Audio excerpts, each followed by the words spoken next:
Meta tnejn fil-għaxija ltaqa' l-Kumitat tax-Xogħol tal-Kamra, il-Leader of the House Carmif Sudbonici ma rridx jiddeċiedi data biex tkun diskussa l-mozzjoni tal-Oppożizzjoni dwar il-ġustizzja u l-intern imresqa mid-deputati José Herrera u Michael Falzon.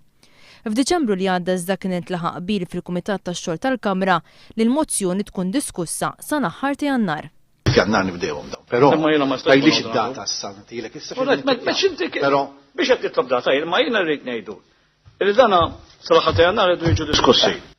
Mozzjoni li tirrigwardja l-operat ta' qasam li parti minnu huwa responsabbli politikament minnu il-Leader of the House tal-lum il-Ministru Carmif Sudbonici. Minkejja ftehim milħuq fi żmien Tonio Borg, Mif Sudbonici issa ma jridx jiddeċiedi fuq data għad-diskussjoni biex ittieħed il-vot fuq din il-mozzjoni. Carmif Sudbonici ġab l-iskuża li hemm deputati min-naħa tal-Gvern li se jkunu msifrin. Dan anki jekk mozzjoni ta' proċedura li kienet resqet in-naħa tal-Gvern stess f'Jannar tal-2009 u li għadha fis-seħħ tistabbilixxi li x-xogħol fil-Parlament għandu jibqa' dej anki meta membri parlamentari ikunu msifrin fuq xogħol barra minn Malta. U dan biex jitħaffef il-proċess parlamentari.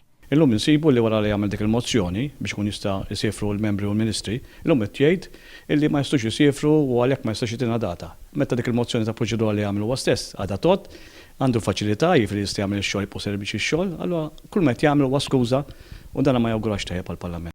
L-Oppożizzjoni qed tistaqsi x'inhi raġuni vera għalfejn il-Ministru Carmif Sudbonici qiegħed jagħmel resistenza biex ma jintlaħax qbil fuq data. Wieti isaqsi, peress id-djanat rigward l-operat tal-istess Carmif Sudbonici li dak iż-żmien meta ġiet intavolata il-mozzjoni ta' Herrera u Falzon kien il-Ministru responsabbli mill-Ġustizzja u l-Intern, illum għandu l-Intern għax naħilu l-Ġustizzja, allura ovvjament għandu konflitt. U jimx qed ngħid li għandu jirrekkuża ruħu, imma l-iktar li seta' jagħmel biex żgur ma jitfax perċezzjoni ħsieb li xi ħadd qed jgħid isma' jista' jkollu interess, l-interess kellu jurih. Illi din mozzjoni tiġi kemm se tkun diskussa malajr. F'konferenza tal-aħbarijiet Anġlu Farrugia u Joe Mizzi qalu li fid-dawl tal-fatt li ftehim li kien hemm mhux qed jiġi onorat, l-Oppożizzjoni mhux qed taqbel mal-aġenda tal-Gvern. Żewġ deputati Laburisti qalu li l-Parlament qed jitmexxa b'mod xejn dinjutus fejn il-Prim Ministru għandu biss l-interess politiku tiegħu u mhux interessah la mill-Parlament u lanqas mill-ħtieġa ta' stabilità fit-tmexxija tal-pajjiż. Qalu li minn Diċembru sal-lum in-naħa tal-Gvern qiegħda biss taqbad liġijiet mingħajr ma tikkonkludi biex tirbaħ aktar ħin.